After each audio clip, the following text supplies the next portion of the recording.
Cliquez pour les offres spéciales sur Citroën C3 et Citroën C3 Aircross. Élections municipales et communautaires 2026, tous les soirs. Place au grand débat en direct sur RCI, à la radio et sur Facebook Live pour vous aider à comprendre, comparer et faire votre choix. Municipal 2026 sur RCI, Elodie Soupama et Herman Roselli. Et c'est reparti, il est 18h10. Merci de nous accueillir. Bonsoir Elodie Soupama. Bonsoir Herman, bonsoir à toutes et tous, bonsoir à la candidate et aux candidats. Au cœur de notre débat ce soir, la ville de Déhay avec une particularité, la chef d'édilité qui était en poste depuis 30 ans ne se représente pas en la personne de Jenny Marc. Présentation de cette belle ville de Déhay avec vous Elodie Soupama. Oui, Déhay, commune touristique par excellence, elle est réputée pour ses plages, son jardin botanique et le tournage d'une série anglaise très regardée. Cette commune du nord-ouest de la Basse-Terre comptait 3792 habitants en 2022, c'est moins qu'auparavant. Une population principalement active avec parmi eux une majorité d'employés, puis d'ouvriers, mais aussi plus de 900 retraités et un chômage qui s'élève à 15,4%. Et dans cette commune, 4 candidats sont en lice, Elodie. Et oui, on va demander donc à ces candidats pour commencer de se présenter et de nous dire donc qui ils sont et pourquoi ils se présentent à ces élections. Et comme le veut le tirage au sort, on commence par vous, Sidji Esdras. Bonsoir à tous, bonsoir les auditeurs, bonsoir tous ceux qui écoutent. Alors je suis Sidji Esdras, j'ai 35 ans, je suis agent de la fonction publique territoriale et je suis militante de combat ouvrier. Et je me présente à ces élections pour faire entendre le camp des travailleurs, des chômeurs, des petits retraités, des petits artisans, des petits commerçants à qui on demande de faire des sacrifices tout le temps, alors que cette société n'a jamais été aussi riche en réalité. Et donc il faut, dans le cadre de ces élections municipales, que ce camp soit entendu et défendre ses intérêts. Et je me présente parce que il est temps que ce monde-là prenne sa place et représente une force politique dans ce système capitaliste et colonialiste qui nous emmène droit à la catastrophe. On a compris l'essentiel. À vous, David Kestel, donc même exercice, présentation et puis motivation. Bonsoir, David Kestel, 59 ans. Je suis un candidat un peu différent des autres. Je me présente à Déhay pour faire entendre la voix des Déhésiens, tout simplement. Merci. On va passer donc à Alphonse Guillaume. Bonsoir à RCI, bonsoir à la Guadeloupe et singulièrement aux habitants de Déhay. Alors, je m'appelle Alphonse Guillaume, j'ai 57 ans et toute ma vie est profondément liée à Déhay. J'y ai grandi, j'y ai construit ma vie et depuis plus de 30 ans, je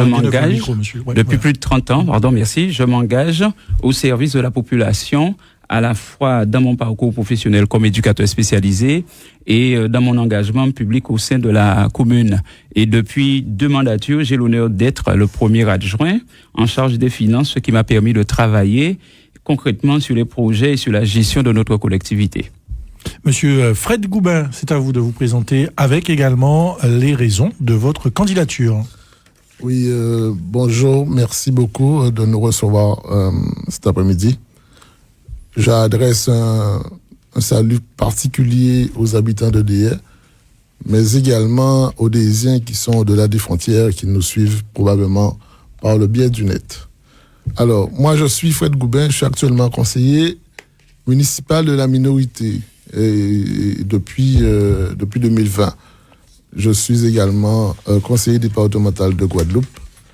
Je me présente à cette élection parce que tout simplement j'ai un projet pour Déhay, un projet que je voudrais mettre en œuvre, qui doit pouvoir réorienter la politique à Déhay parce qu'il y a un système qui est en place depuis 30 ans.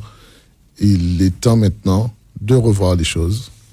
On va développer tout ça de toute façon. Merci donc à vous tous.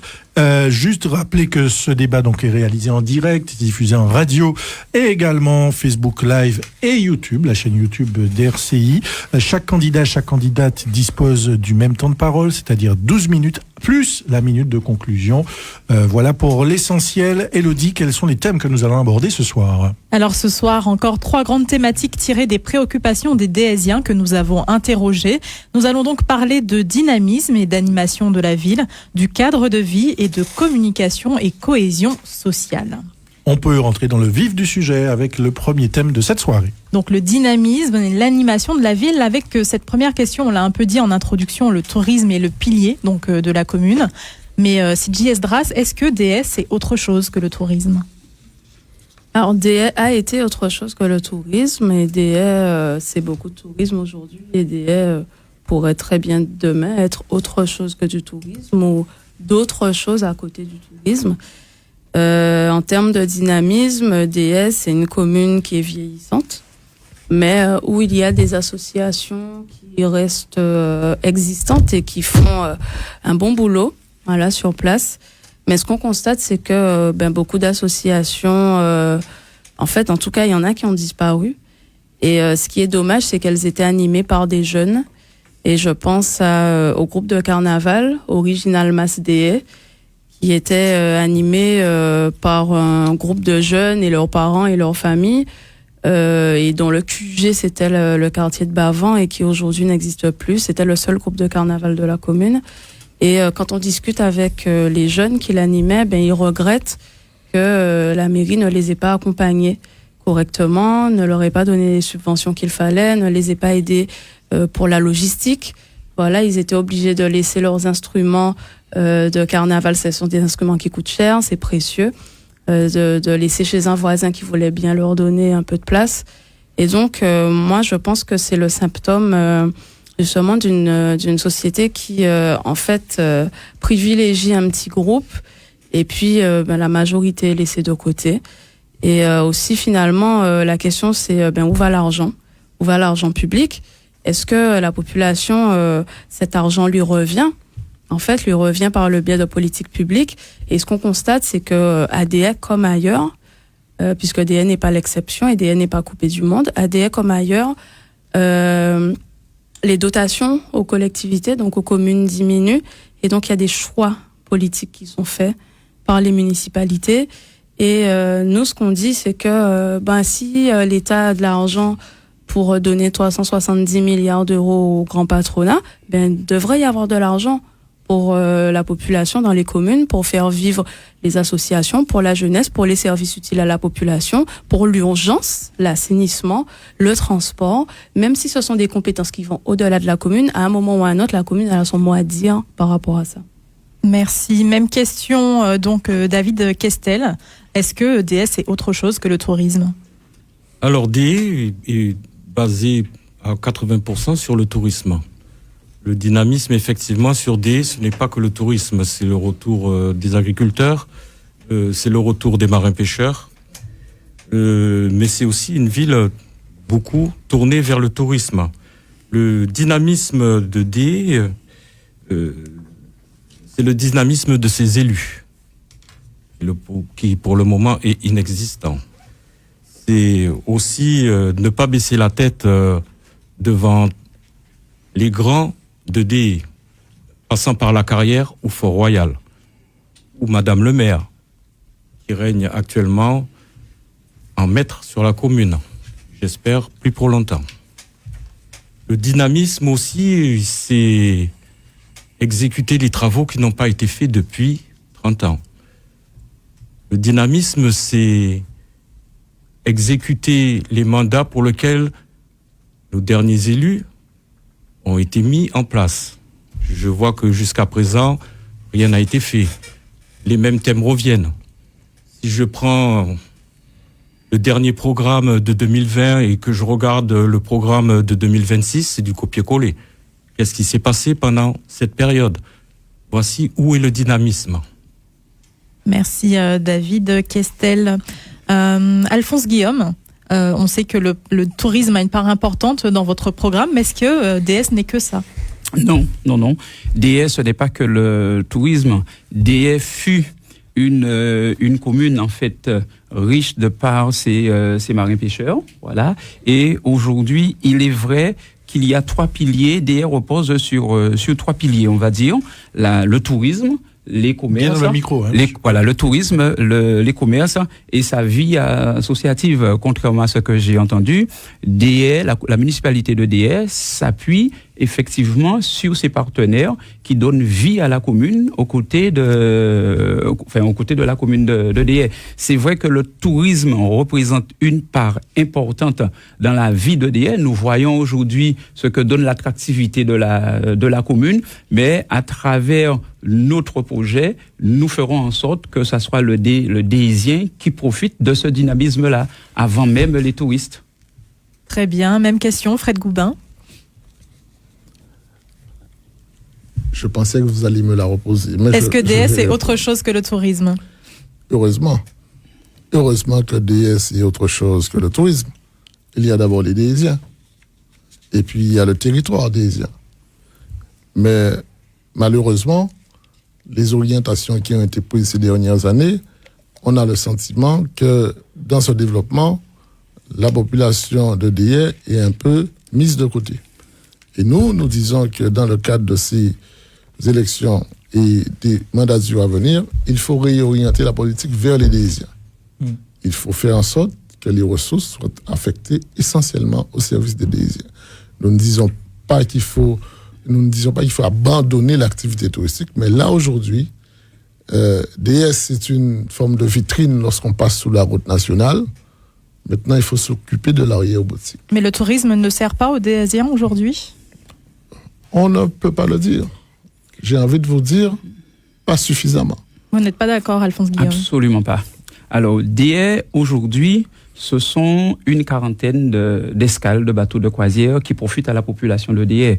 Déhay, aujourd'hui, ce sont plusieurs centaines de croisiéristes qui débarquent à Pointe-à-Pitre et qui viennent à Déhay, qui profitent de l'ensemble des commerces de la commune et ce qui apporte de la ressource à la collectivité. Mais est-ce que ça profite au développement de la commune? Parce que ce que semblent dire vos adversaires, c'est qu'il n'y a pas d'engagement financier dans le développement de la commune, dans les travaux. Vous les avez entendus. Est-ce que tout cela profite à la commune réellement?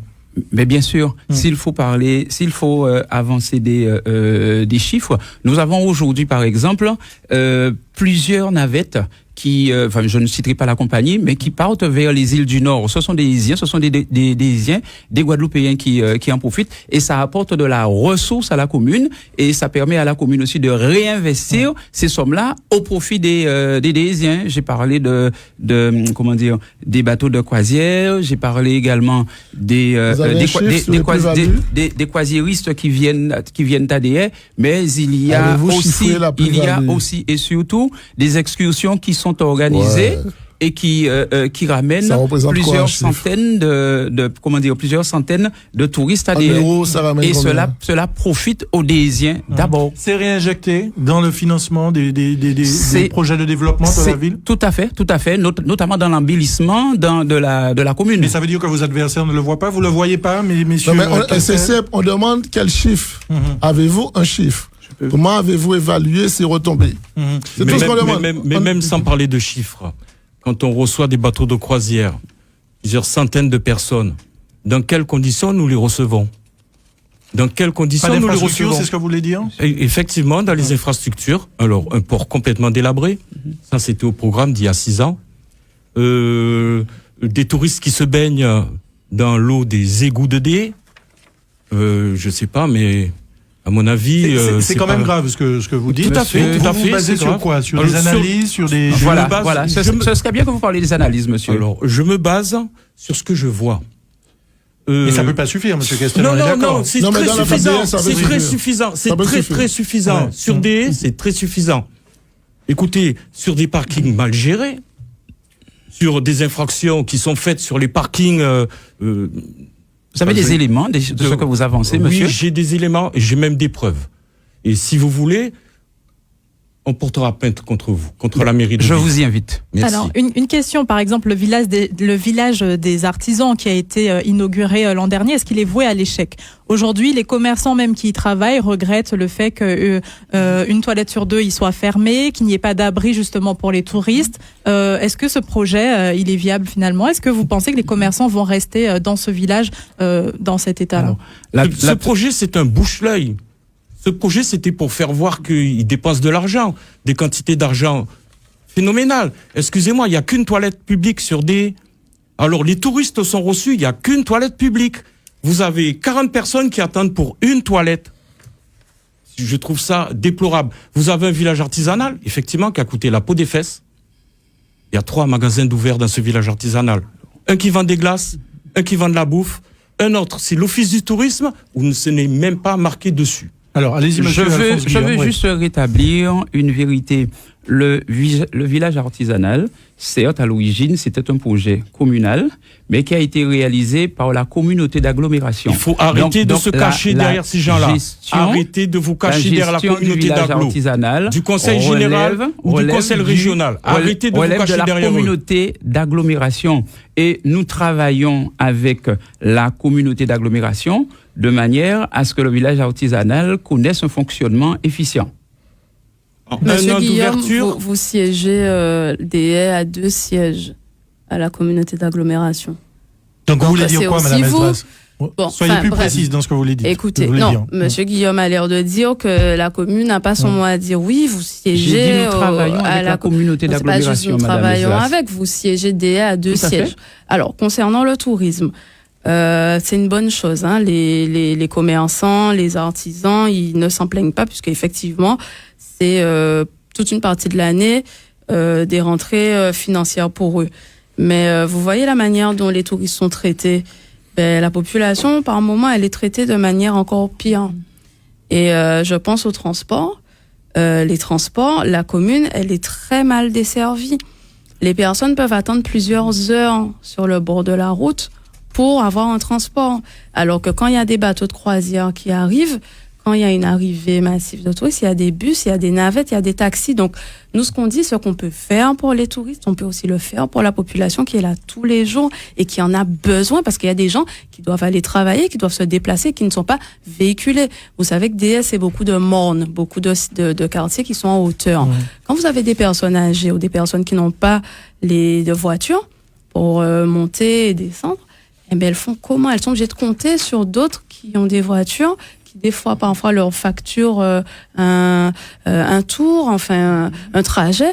Donc ça, ce n'est pas normal. Alors, Monsieur Guillaume, répondez et ensuite Monsieur Goubin interviendra. Je n'accepte pas d'entendre que la population, que les touristes soient maltraités, que l'accueil soit de mauvaise. Alors, mais si c'est vrai qu'il y a une toilette publique, soit de mauvaise qualité, dans la mesure où d'année en année, nous avons le nombre de demandes d'escale qui augmente d'année en année. Oui, mais à côté de ça, vous entendez la réalité que décrivent vos adversaires. Il y a une toilette au niveau du port et il y a pour des centaines de passagers, c'est moyen quand même. Il y a d'autres toilettes aussi qui se trouvent au niveau de la maison des associations du bourg. Alors, que répondez-vous à la population qui a quand même des doléances et qui dit que quand on est hors saison touristique, la ville est morte, il n'y a pas d'animation? Alors, justement, nous voulons qu'en dehors de la période de haute saison, que la commune continue d'être animée. C'est ce que nous proposons. C'est vrai que nous n'en avons pas, enfin, je n'en ai pas parlé, mais il y a un certain nombre d'événementiels qui existent. Il y a le Festidé, par exemple, qui se trouve en dehors de la haute saison, qui représente une animation. On passe par la fête de la musique, la fête de Déhay. Nous proposons des animations à la commune de Déhay. Fred Goubin, sur cette question. Est-ce que vous reconnaissez quand même, Fred Goubin, qu'il y a des efforts qui sont mis en place pour le développement, l'accompagnement touristique de la ville de Déhay? Non, je veux quand même donner mon avis sur cette question d'infrastructure pour l'accueil des touristes. Et puis je vais surtout dire que les touristes, ce ne sont pas que les croisiéristes. Ce sont aussi les Guadeloupéens.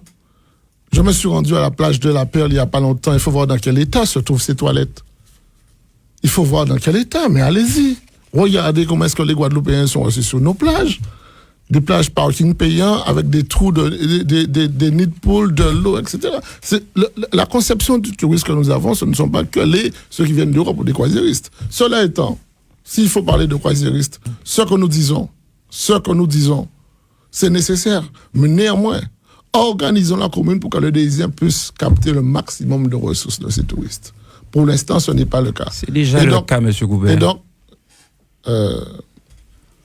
vous voulez que je vous laisse parler? Vous m'avez interrompu tout à l'heure, vous oubliez. D'accord. Merci. Alors, je continue.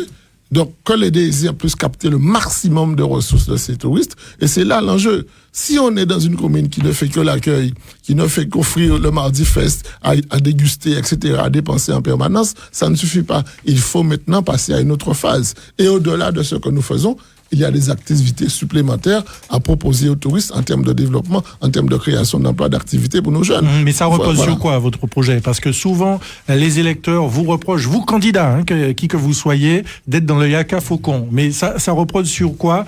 Il faut qu'on accompagne les sculptures, etc. Non, mais écoutez, je ne suis pas au pouvoir, je vous le signale.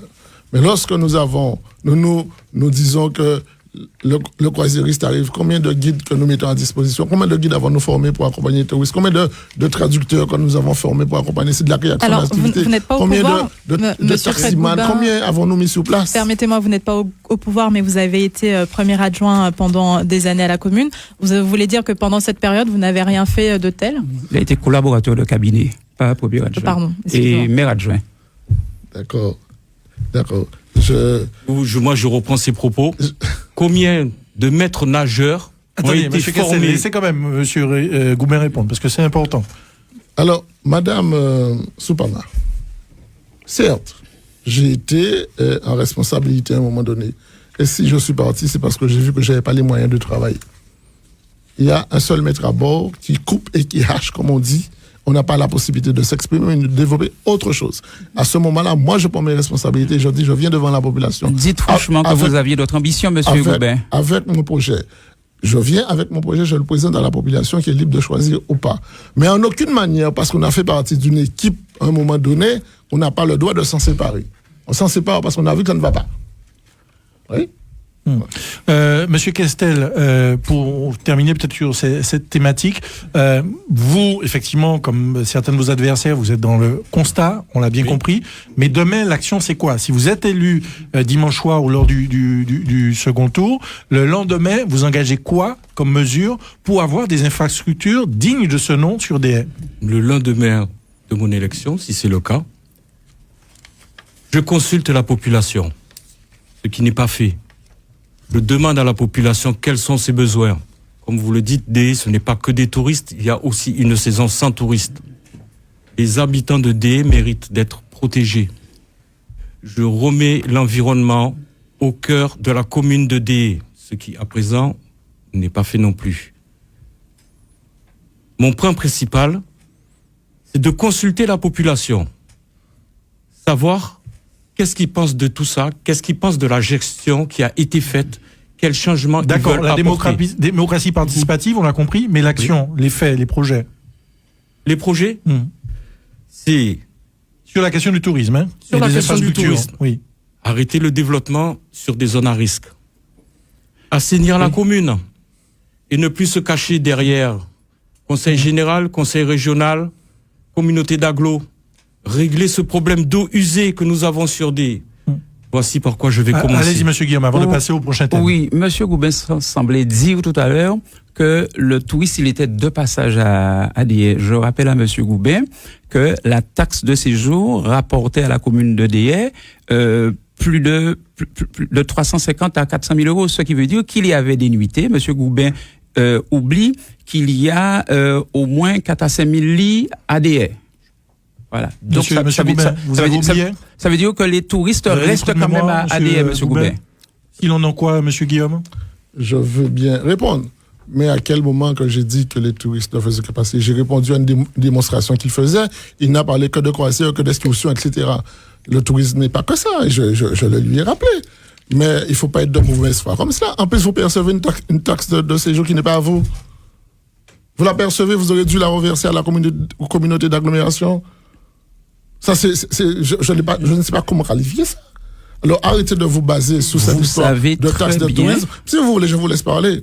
Hein? Mais, moi, quand je parle, vous vous basez sur quelque chose qui n'est pas dû pour vous. C'est une taxe qui revient à la communauté d'agglomération et que la commune de Déhay refuse de verser.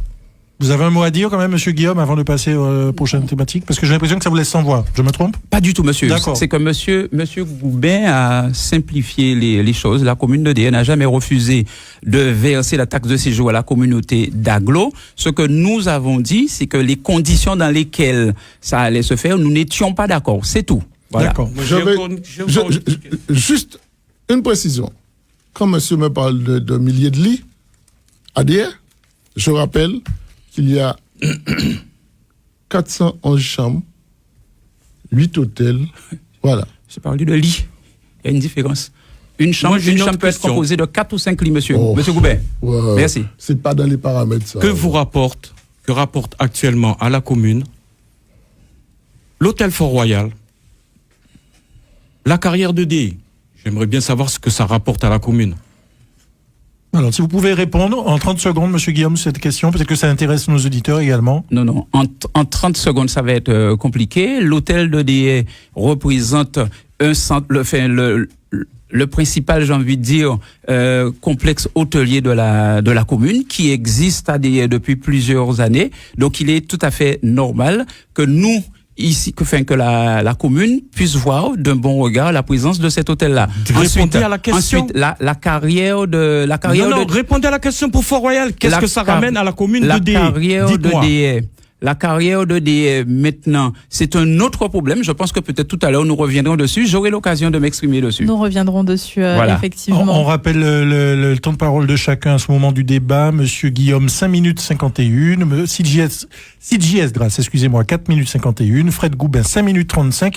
Et David Castel, 4 minutes 44. Élodie. Alors nous allons parler thème. du cadre de vie sur lequel nous avons quand même un peu basculé. Avec cette première question, est-ce que vous savez combien coûte le prix au mètre carré à DE, donc sur le marché de l'immobilier, Sidji Esdras? Alors bâti ou non bâti? Si quelqu'un a la réponse à... Bâti ou non bâti? En tout cas, il s'élève à 4 chiffres bâti. C'est l'un des plus élevés de Guadeloupe. Et donc forcément, la pression immobilière, elle est très forte et elle favorise... des personnes aisées qui ont les moyens d'acheter ce genre de biens. Est-ce que l'un d'entre vous a une idée de ce chiffre? Alors, moi, le dernier chiffre que j'avais, il était de 4 000 et quelques euros. Voilà, donc j'ai pas au centime près, mais c'est l'un des plus élevés. Et en fait, c'est une injustice parce que ça montre encore une fois que il y a pas un seul DE, il y a plusieurs DE. Alors, quand les candidats parlent de continuer d'avancer avec DE, agir avec DE, en fait, en réalité, il y a plusieurs DE. Il y a le DE des personnes qui sont aisées, qui ont pu s'installer, qui sont très très très bien, et il y a le DE populaire qui, lui, vit de plus en plus mal. Alors vraiment. Justement, Sidji Esdras, si vous arrivez aux responsabilités, que pourrez-vous faire pour éviter le départ d'habitants qui ne peuvent peut-être plus se loger sur la commune? Qu'est-ce que vous proposez aujourd'hui aux Déhésiens? Alors déjà aujourd'hui, 4 résidences sur 10 sont des résidences secondaires. Ce sont des résidences qui sont dédiées à la location saisonnière. En réalité, il est possible d'inciter d'une manière ou d'une autre à ce que ces résidences soient de la location longue durée pour les habitants. Là, il y a une grande déperdition. Les gens qui veulent se loger, en tout cas en logements sociaux, ils ne peuvent pas. À DE, il n'y a plus de place. Est-ce qu'il faut justement créer de nouveaux logements sociaux? Bien sûr. Et ça, c'est de la compétence de la mairie. Et en plus, vous voyez, il y a un endroit au Lamentin, une cité qui s'appelle Caillou, et où il y a beaucoup de Déhésiens qui y vivent. Parce que leurs demandes de logements sociaux, elles sont favorables là. Et c'est des gens qui aimeraient revenir vivre dans la commune. Et encore une fois, ça pose la question, parce que Monsieur Guillaume, il a pas répondu tout à l'heure, mais la collectivité, elle a des recettes. Quelles sont ces recettes? Qui sait, à part ceux qui siègent? Et c'est pour ça que nous disons à la population, en envoyant des gens comme nous, des militants, nous pourrons être vos yeux et vos oreilles dans ce conseil municipal et dénoncer les injustices, les coups bas, les mauvais coups qui se prépareraient contre la population, parce que, je l'ai dit tout à l'heure, l'État baisse ses dotations aux communes. Donc ça veut dire que les budgets, ils vont diminuer, y compris à DE. Comment la mairie compte maintenir ses recettes? En fait, ce qui va se passer, c'est que les impôts vont augmenter. Les impôts locaux vont augmenter. Et d'ailleurs, ils ont augmenté ces dernières années, notamment la taxe foncière. Monsieur Guillaume voulait réagir. Oui, par rapport à ce que dit Madame Esdras, j'aimerais simplement rappeler à Madame Esdras que les conseils municipaux sont ouverts au public. Il n'y a pas d'omerta concernant les chiffres. Donc, si Madame Esdras avait commencé à s'intéresser à la commune de DE avant les élections, elle saurait ce qui se passe à DE. Alors ça, c'est votre job, parce que vous êtes élu par une population et vous devez leur rendre des comptes. Et si vous leur rendez pas de comptes, eux, ils ont des comptes à vous demander. Et aujourd'hui, je représente des gens qui ont envie de vous demander des comptes. Donc, Nous sommes dans le cadre électoral. Soit vous répondez à la question, soit vous faites l'autruche. Mais en tout cas, moi, je pense que nous, les travailleurs les plus pauvres, nous devons demander des comptes et contrôler nos élus. La population n'est pas dupe. La population sait que vous vous êtes rapproché d'elle à l'occasion des élections. Et quand elle est, non seulement nos conseils municipaux sont ouverts au public, mais ils sont retransmis aussi sur Internet. Donc, si vous voulez avoir des informations, madame, Guillaume. voilà. Alors, Monsieur Goumet, allez-y. Non, je voudrais quand même répondre à la question qui concerne le prix du mètre carré du bâti. Oui. Dieppe figure parmi les communes les plus chères de Guadeloupe avec un chiffre qui avoisine les 4 900 euros par mètre carré. 4 139 euros par mètre carré. Non, vous êtes à 4 900 euros le mètre carré vendu Source Figaro. Oui. Et ça, c'est le bâti. Comment vous l'expliquez ça, monsieur Guillaume Alors, oui, terminez, monsieur Non, Goumet, je finis parce que le prix du mètre carré, ce n'est pas seulement le prix du bâti. Oui. Il y a aussi le prix du mètre carré foncier. Aujourd'hui, ADS accumule autour de 150 euros le mètre carré minimum. Et c'est ça le drame. Aujourd'hui, c'est une population qui est asphyxiée? Non, c'est une population qui n'arrive plus à se loger à ADS. C'est réservé à une catégorie de personnes qui viennent avec un pouvoir d'achat énorme et qui sont en capacité d'acheter et qui attirent les prix vers le haut. Et c'est ça le drame des Haïtiens. Nous avons aujourd'hui à ADS près de 1800 résidences secondaires. Ça augmente en permanence. Ce n'est pas possible. Et qu'est-ce que vous proposez face à cela? Mais il va falloir, lorsque la commune a la responsabilité, de juguler un peu les choses, notamment lorsqu'elle lance des projets pour permettre la construction à des jeunes. Il ne faut pas aller vendre le terrain à des promoteurs immobiliers. On ne peut pas vendre un terrain à des jeunes ménages qui souhaitent construire à 150 euros le mètre carré prix du marché. Ce sont des éléments comme ça quand la commune a la possibilité de ne pas entrer dans cette spirale inflationniste pour permettre à nos jeunes de venir. Voilà, ce sont des solutions comme ça que nous proposons. Je pourrais simplement répondre à monsieur Guillaume qui pense me piquer. Vous voyez, dans votre programme, vous avez tout un paragraphe sur la jeunesse. La jeunesse, faire revenir la jeunesse. Mais quand vous dites ce que vous venez de dire, vous êtes un hypocrite. Parce que le message que vous faites passer, c'est de dire aux jeunes qui ont dû quitter la commune, qui ont dû partir pour travailler ou habiter ailleurs, de ne pas revenir parce que ça veut dire qu'ils ne sont pas les bienvenus. C'est ce que vous voulez dire. Donc c'est hypocrite de votre part. Et je voudrais simplement continuer juste sur le sujet du tourisme tout à l'heure. Attention à votre temps de parole, hein, madame. Oui, d'accord. Ne vous inquiétez pas. Quand il sera fini, il sera fini.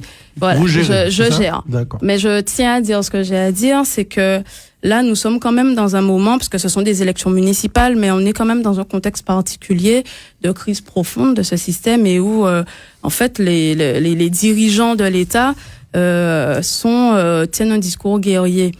Et donc, demain, en fait, nous, la population de DN, ne serons pas à l'abri des conséquences de cette situation guerrière. En particulier, tout à l'heure, on en a parlé, le tourisme.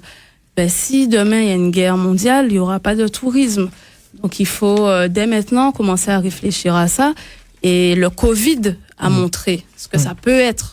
Peut-être, monsieur Castel, parce que vous êtes en retard sur le temps de parole, je crois que vous vouliez intervenir et notamment peut-être réagir au prix qu'on a évoqué tout à l'heure avec des tarifs qui varient. Quelle est votre vision et quel est le bon équilibre à trouver? Ma vision des choses, c'est que les prix explosent, effectivement, que les jeunes s'en vont, effectivement, qu'ils ne peuvent plus construire.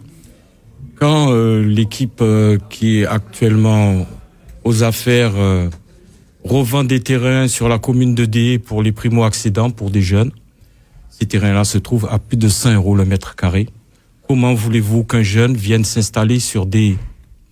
Je pense qu'on a des choix à faire et que les choix financiers, je comprends que l'argent c'est le nerf de la guerre, mais qu'on devrait revoir ces positions-là.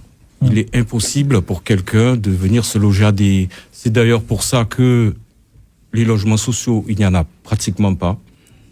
C'est d'ailleurs pour ça que la commune vieillit. Dé se trouve maintenant une commune de vieux, de retraités. L'équilibre qu'il faudrait trouver, oui, c'est un équilibre économique, mais aussi un équilibre de natalité sur la commune. Comment voulez-vous que le collège ou que les écoles de Dé continuent à fonctionner?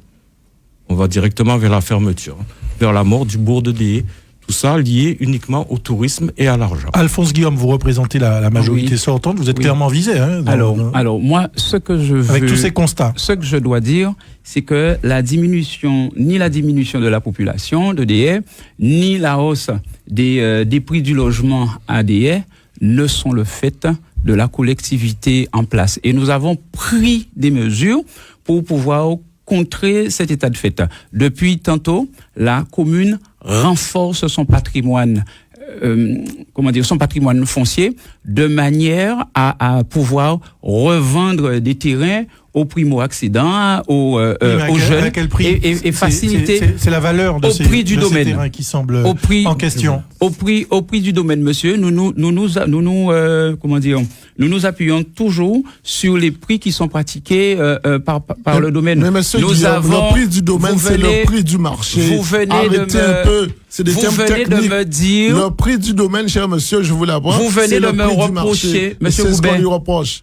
Vous venez de me reprocher de vous interrompre. C'est de la démagogie que vous faites. Vous venez de me reprocher. C'est de la démagogie. Donc le prix du domaine, c'est le prix du marché. Voilà, je disais que la commune a pris ce problème à bras le corps et nous tentons d'y apporter des solutions. Et est-ce que la création de logements sociaux, ça fait partie de vos projets ? La création de logements sociaux fait partie de nos différents projets, oui. Et d'autres logements aussi, lorsque nous ne trouvons pas, au travers de notre route, un conseiller municipal qui bloque le projet. Alors, vous pensez à qui ? Pourquoi vous regardez Madame Esdras ? Madame Esdras n'est pas conseiller municipal. Ok, parce que vous l'avez regardé. Donc, non, j'ai regardé en direction de madame. Ok, très bien. Voilà. On va peut-être passer au troisième thème de ce débat. Alors, avant de passer au troisième thème, une dernière question concernant les parkings payants dans le bourg et aux abords des plages. Bonne ou mauvaise idée, CJ Esdras ? Alors, les retours que nous avons de la population, c'est plutôt des retours négatifs. Alors nous, ce que nous disons, c'est que il y a un conseiller municipal qui s'est récemment vanté que ça rapporte 400 000 euros par an. Nous, on veut savoir où passe cet argent. Voilà.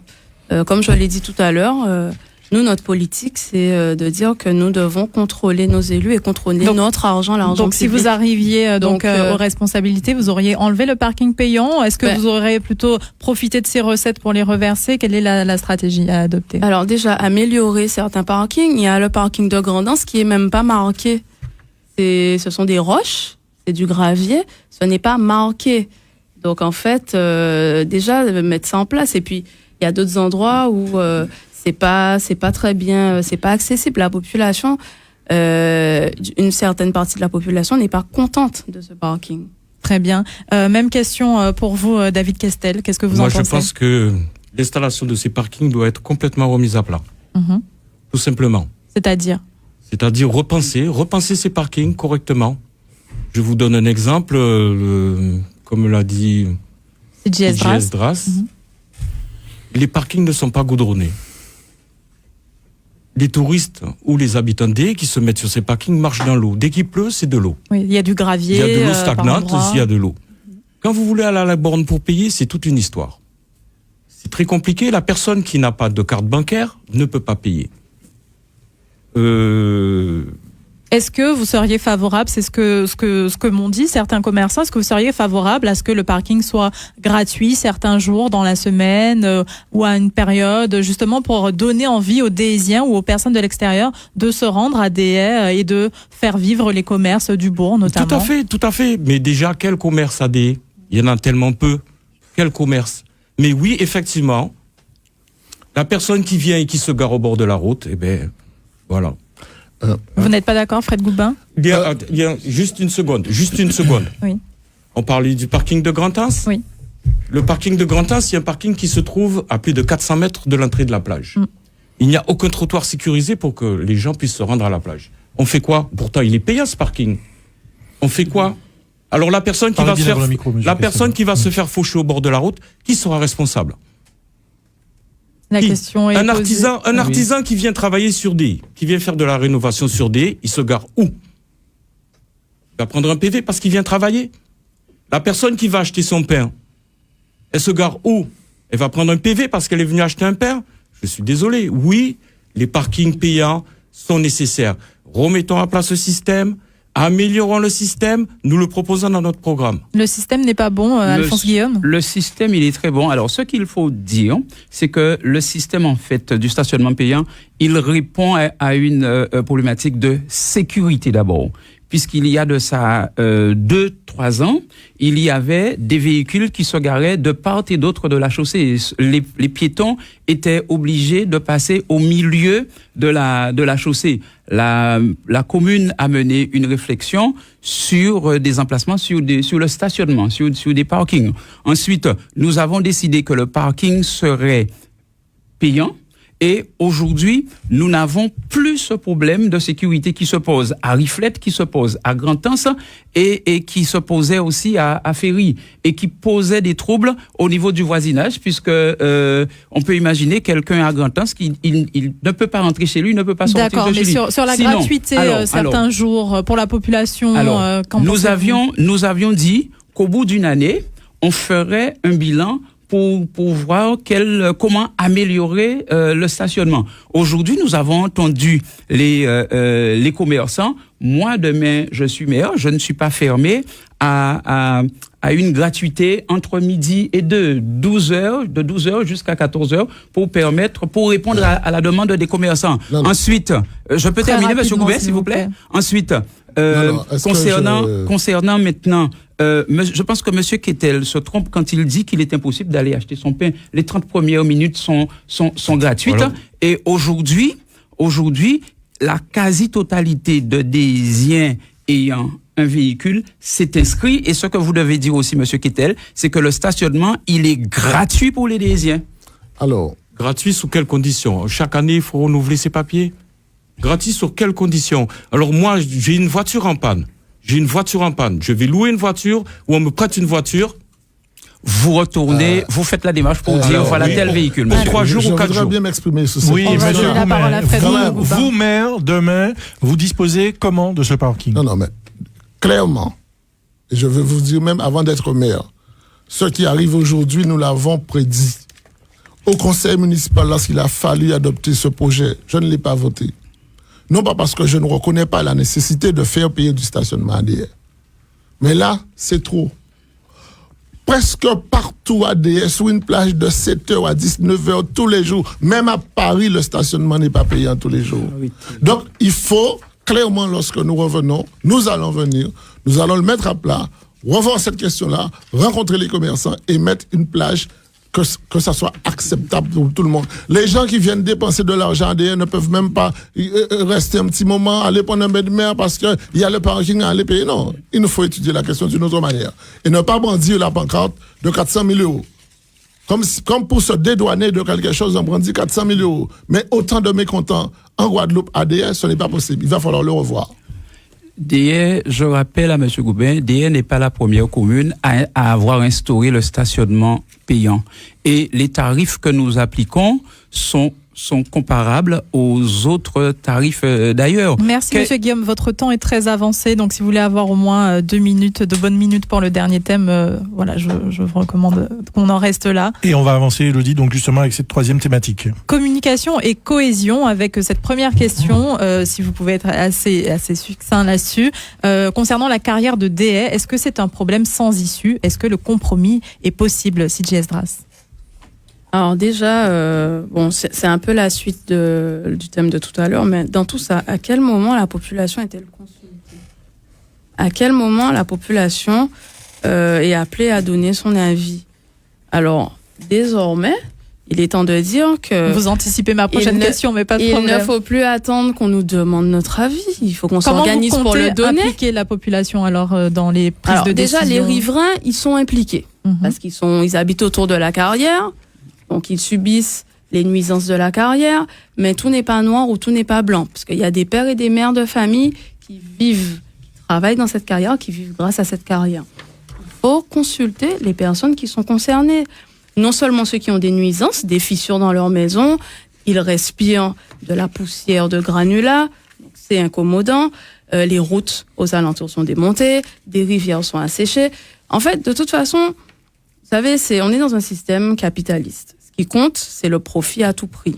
Le bien-être et la vie des êtres humains, c'est pas ça qui est la priorité. Pour nous, c'est ça la priorité, pas le profit de la famille Audemars qui possède la SADG, la Société Antillaise de Granulat. Donc, nous pensons que les travailleurs et la population doivent avoir leur mot à dire dans l'avenir de cette carrière. Et ce serait quoi, des réunions publiques, des consultations Nous disons qu'il faut que nous créions partout où nous sommes des comités, dans tous les quartiers. On peut les appeler comme on veut, comité de lutte, comité d'organisation, mais des endroits où les gens, ils font eux-mêmes ils décident eux-mêmes, ils décident de ce qui est bon pour eux, parce que c'est eux qui savent ce qu'ils vivent. Moi, je n'habite pas aux abords de la carrière. Je ne sais pas ce qu'ils vivent les gens au quotidien. Je ne suis pas salarié de la carrière. Donc, vous voyez, il faut consulter les gens et pas décider en haut, en lieu et place des gens. Merci, Sidi Esdras. Votre temps est quasiment écoulé. David Questel, vous êtes directement concerné par cette question. Quel est votre avis là-dessus ? Est-ce qu'on peut trouver un compromis ? Et voilà. Oui, je suis directement concerné et je suis notamment très attaqué en ce moment pendant la campagne électorale par toujours la même équipe. Vous parlez de qui ? Je parle des gens qui sont actuellement en place, dont fait partie Monsieur Guillaume. Alphonse. La carrière de D, c'est un gros problème. J'ai posé la question tout à l'heure, qu'est-ce que ça rapporte à la commune ? Je n'ai pas eu de réponse. Je peux vous donner la réponse. 0 €. Ce qu'elle rapporte à monsieur Audemars, 2 millions d'euros par an de dividendes. On va éviter de donner des noms, monsieur Questel, surtout pour des gens qui ne sont pas là et qui ne peuvent pas justifier. Vous savez, je suis couramment nommé dans les meetings politiques. Mais la question est surtout, que peut-on faire ? Et que feriez-vous, vous et Lumière ? Puisque les constats, on les connaît, monsieur Questel. Donc concrètement, vous prenez les clés de la mairie sur cette question donc de la carrière. Vous prenez quelles orientations concrètes dans les faits ? Je fais appliquer la loi. Tout simplement, je fais appliquer la loi, ce qui n'a pas été fait jusqu'à présent. Je fais appliquer la loi. J'utilise des leviers qui sont à la disposition des élus pour faire appliquer la loi. Ce ne concerne pas que les effondrements. Vous savez que j'ai été victime de l'effondrement. Ça concerne la santé de nos jeunes, avec les émissions de poussière. Ça concerne les vibrations et les fissures dans toutes les maisons. Ce qui concerne les centaines de camions tous les jours qui empruntent la route. Ce qui concerne la sécurité des employés et la sécurité des habitants de cette zone. Je fais appliquer la loi. Tout simplement, la carrière a le droit d'exister, les Déhésiens ont aussi le droit d'exister. Je reviens sur les bénéfices. 0 € à la commune de Déhé, 55 000 € à la communauté d'Aglo, 2 millions d'euros au principal actionnaire. Il y a vraiment un souci. Pourquoi la commune continue-t-elle à protéger cette carrière en sachant qu'une route communale est tombée ? C'est quand même une route communale. La carrière, jusqu'à présent, n'a intenté aucune action. Vous avez une idée, vous ? Des copinages. Tout simplement des copinages. Tout simplement. Alphonse Guillaume, sur cette question. Alors, lorsque monsieur Kittel avance ses accusations, ce serait bien qu'il avance les preuves aussi en même temps de ce qu'il dit. Alors, concernant la carrière, ce que je dis souvent, c'est que la carrière, en fait, elle est régie par des normes que contrôle la préfecture. Le fonctionnement de la carrière ne dépend pas de la mairie. Effectivement, la collectivité dispose de leviers pour exiger un fonctionnement selon les normes de la carrière. Alors, mais vous n'avez pas votre mot à dire. La municipalité a quand même son mot à dire, monsieur Guillaume. La gestion, le fonctionnement de cette carrière. Voilà. Demain, je suis maire. Je vais exiger que la carrière fonctionne selon les normes. Le maire, il devra... Mais qu'est-ce qui fait que demain vous feriez ce que vous n'avez pas fait ces dernières années ? Je n'étais pas maire, monsieur. Monsieur, je n'étais pas maire. Monsieur Goubin, je vous rappelle que vous aussi, vous êtes comptable d'une partie du bilan. Alors, s'il vous plaît, vous me laissez terminer. Vous me laissez terminer. Alors, je dis que je serai à la recherche de l'équilibre dans le fonctionnement, équilibre au niveau de la santé des Déhésiens, nous en sommes très conscients, équilibre au niveau du respect de l'environnement. Nous allons exiger que la carrière fonctionne en respectant les règles environnementales. Et je pense que nous ne devons pas être sourds au fait que la carrière est nécessaire à l'économie de la Guadeloupe. Nous parlons de D, monsieur. Pas de l'économie de la Guadeloupe. Aujourd'hui, nous défendons D, pas la totalité de la Guadeloupe. Oui. Malheureusement, si ça passe par là. Monsieur Kittel, nous ne devons pas être égoïstes. Je ne suis pas égoïste, nous ne devons justement. pas être égoïstes. Écoutez-moi. Vous dormez chez vous tous les soirs. Comment vous me demandez de vous écouter et c'est moi qui avais la parole, monsieur Kittel. Je vous coupe la parole parce que ce sont des paroles mensongères. Tout simplement. Monsieur. Continuez à vous cacher derrière la communauté d'agglo, derrière la préfecture, derrière ce que vous voulez. Vous êtes responsable de ce fait. Allez-y, monsieur Guillaume. Voilà, j'allais dire. Il existait un comité de contrôle qui réunissait, qui était présidé par la préfecture. Ce n'était pas du ressort de la commune. C'est vrai que ces contrôles ont cessé depuis un moment. Nous l'avons souvent. Depuis le Covid. Nous l'avons souvent déploré. Il s'agit pour nous de remettre en place, d'exiger des responsables de la carrière que cette commission de contrôle puisse fonctionner correctement. Très bien. Fred Goubin sur cette question. Oui, c'est une question qui est quand même suffisamment grave. Et je ne voudrais pas traiter cela en créant une forme de dichotomie ADR pour ou contre la carrière. DL, c'est une petite commune. Nous devons pouvoir nous retrouver, réfléchir ensemble sur la question et regarder comment nous en sortons. Ces problématiques de la carrière, malheureusement, ont commencé bien avant les incidents dont a été victime M. Yetel. Et il faut reconnaître que la commune a fermé les yeux sur quand même un certain nombre de choses. Nous ne sommes pas... Il ne fallait pas être expert pour se rendre compte qu'il y a un problème sur la carrière ADR. Vous passez, les rivières sont asséchées. Tout le monde le voit. Remplies de sédiments. Tout le monde le voyait. Vous avez été complice, vous n'avez rien dit alors. Vous l'avez constaté, vous n'avez rien dit. On regarde la montagne. Tout le monde voit. Donc, il ne faut pas attendre que l'État ne réunisse pas son comité de suivi pour ne pas réagir. Dites-nous ce que vous avez fait. Je ne suis pas sur cette question-là. Moi, je dis qu'il faut qu'on en sorte. Et il faut que tout le monde s'en sorte sur cela. Il faut indemniser, certes, les familles qui ont été victimes, mais nous devons aussi analyser les questions par rapport aux effets indirects de la carrière. Nous avons des transporteurs, nous avons des employés qui travaillent à derrière. On ne peut pas passer sous silence cette question-là. Néanmoins, si la carrière, lorsque nous allons nous retrouver pour discuter de la carrière, pose un problème à derrière, il va falloir qu'on se donne le temps d'en sortir. Mais ce n'est pas du jour au lendemain pour dire il faut arrêter la carrière. Prenons le temps d'en sortir parce que nous ne devons pas récolter ce qu'ils vont nous laisser. Mais là. vous considérez que vous n'avez pas été partie prenante de ce projet, comme semble dire Alphonse Guillaume? Mais non, mais vous voyez bien qu'il fait diversion. Vous voyez bien qu'il fait diversion. Pourquoi je fais diversion? Vous dégagez votre responsabilité. Mais, non, mais absolument. Je ne suis absolument rien de leurs affaires. Ils sont là depuis 1995. Vous dites... Moi, je suis arrivé élu en 2008 et je n'ai jamais cautionné ce qui se passait là-bas. On a toujours essayé de me faire taire. Vous l'avez dénoncé? Tout le monde le sait. Où vous l'avez dénoncé, tout monsieur? Le monde le sait. Montrez-nous. Alors, si vous êtes gêné avec cette question-là aujourd'hui, je suis très à l'aise avec la question. Ça, c'est votre affaire. Vous êtes là depuis au moins 2001, vous êtes adjoint. Premier adjoint depuis 2014, et vous semblez découvrir aujourd'hui les problèmes pour proposer des alternatives. Mais on rêve. Nous n'avons pas... Simplement, moi je dis qu'il faut que les Désiens se rassemblent sur cette question-là.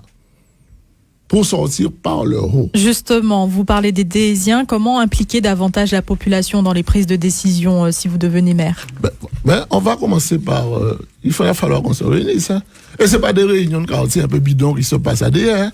Il va falloir qu'on réunisse... Vous en faites aussi. Il va falloir qu'on réunisse la population sur cette question-là, y compris s'il faut utiliser les outils que la loi nous met à disposition, de les consulter par le biais des référendums ou d'initiatives locales, y compris ça. C'est une question. Mais je ne veux pas créer la division avec un débat pour ou contre la carrière. Il ne faut pas faire ça. Vous êtes d'accord avec ça, monsieur Kestel? Je vois je suis d'accord qu'il faut, il faut consulter la population, tout à fait. Je tiens aussi à rappeler que la commune a été responsable d'une partie des effondrements. Elle a été reconnue responsable sur les travaux qui n'ont pas été faits. Quand vous vous défaussez en disant... Vous avez une décision de jugement, monsieur? Écoutez, je vous sors le BRGM si vous voulez. Le BRGM, c'est une décision de jugement. Je vous sors le BRGM si vous voulez. Vous faites comme si vous découvrez la situation. On dirait que vous découvrez cette situation. J'ai pris connaissance des rapports, monsieur. Vous avez pris connaissance des rapports ? Je ne pense pas avoir lu la même chose que vous. Alors effectivement, vous avez du mal. La dynastie, elle doit s'arrêter maintenant. Vous avez du mal. Et on va en arriver. C'est ce que ça veut dire, dynastie ? Oui, je sais exactement ce que ça veut dire. Je m'appelle Alphonse Guillaume. Vous en faites partie. Et depuis de nombreuses années. Alphonse Guillaume. En tant que premier adjoint au maire. Voilà. On a bien compris, en tout cas, vos échanges sur cette thématique. On en arrive donc à la minute de conclusion. Alors, certains en auront un peu plus, comme Monsieur Goubin et Monsieur Questel. Et Monsieur Questel. Madame Esdras, donc il vous restera votre minute. Et puis Monsieur Guillaume, 1 minute 10 secondes environ. Donc 1 minute pour convaincre la population et comme le veut le tirage au sort effectué avant le début de ce débat, on commence par vous, David Questel. Moi, je profite de cette minute pour lire un petit courrier que j'ai fait à l'intention de la population de DE. Bien devant le micro, Monsieur Questel. Alors, bonsoir. Je veux d'abord remercier de l'écoute pour l'avenir de DE. Je suis David Questel, tête de liste de Ensemble pour DE, une liste citoyenne composée de femmes et d'hommes qui aiment profondément cette commune et qui veulent s'engager dans son avenir. Beaucoup de choses ont été dites sur ma candidature. Certains disent que je me présente pour régler un problème personnel. Je vais être très clair aujourd'hui. Oui, je suis un sinistré du glissement de terrain de la carrière du 3 décembre 2024. Depuis 15 mois, je n'ai plus accès à ma maison, à mon exploitation, à mon travail. Ma famille et moi avons été profondément touchés. Mais si je me présente aujourd'hui, ce n'est pas pour régler ce problème personnel. Je me présente parce que ce qui m'est arrivé, ne doit pas arriver à un autre habitant de DE. Une commune doit protéger ses habitants. Elle doit être transparente dans ses décisions. Elle peut et doit penser à l'avenir de ses enfants et préserver son territoire. Avec la liste Ensemble pour DE, plus de dialogue, plus de transparence et décisions prises dans l'intérêt de tous et de la population. 5 secondes, Monsieur Questel. Parce que DE est une commune magnifique, avec des habitants courageux et solidaires. Merci, Monsieur Questel. On passe donc. Merci. On passe donc à Madame Sidji Esdras. C'est à vous pour votre minute de conclusion. Vous vous adressez aux auditeurs et internautes. Alors, bonsoir, travailleuses, travailleurs, chômeurs, petits retraités, population de DE. Ma candidature, elle est particulière.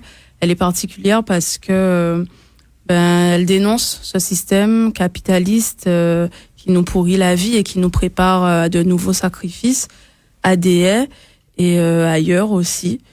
Et c'est un système qui, en fait, n'a plus rien à offrir à l'humanité. La preuve, on va peut-être vers une prochaine guerre généralisée. Et nous, les plus vulnérables, les plus pauvres, en serons les victimes parce que c'est à nous qu'on va demander de faire des sacrifices. C'est à nous qu'on va demander d'accepter de perdre nos 40% de vie chère. Et là, je m'adresse aux agents communaux en particulier. Et c'est pour ça que nous disons que envoyer des militants comme nous dans le conseil municipal vous permettra d'avoir des gens qui seront vos yeux et vos oreilles, qui pourront dénoncer les injustices et les mauvais coups qui se préparent et protester et surtout être le relais de vos prochaines luttes parce qu'il y en aura des bouleversements sociaux. Merci beaucoup, Madame Sidji Esdras. La parole est à Alphonse Guillaume. Merci beaucoup. Alors moi, je voudrais simplement dire aux habitants de DE qui nous écoutent ce soir qu'aujourd'hui, avec l'équipe qui m'accompagne, nous portons un projet clair. Améliorer le cadre de vie, renforcer le dynamisme de notre commune et préserver ce qui fait l'âme de DE.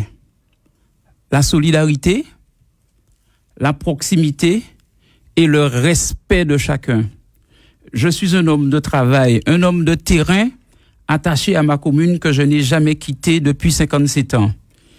Et je suis également attaché à l'intérêt général de l'ensemble des Déisiens. Je sais compter sur vous pour porter votre voix sur notre liste. DE continuons d'agir fortement et ce, dès le 15 mars. Merci. Il vous reste 20 secondes, vous voulez, c'est bon. Merci, Monsieur Guillaume. Vous, Monsieur Fred Goubin, il vous restera un peu plus d'1 minute pour conclure. 1 minute, si vous me permettez, je vais m'adresser à la population de DE, très chère population de DE. Vous irez aux urnes les 15 et 22 mars prochains pour choisir l'équipe qui devra conduire les affaires de la commune pour les 6 ans à venir. Il vous appartient de vous emparer de cette élection pour poser les fondations du nouveau DR, le DR que vous allez laisser à vos enfants.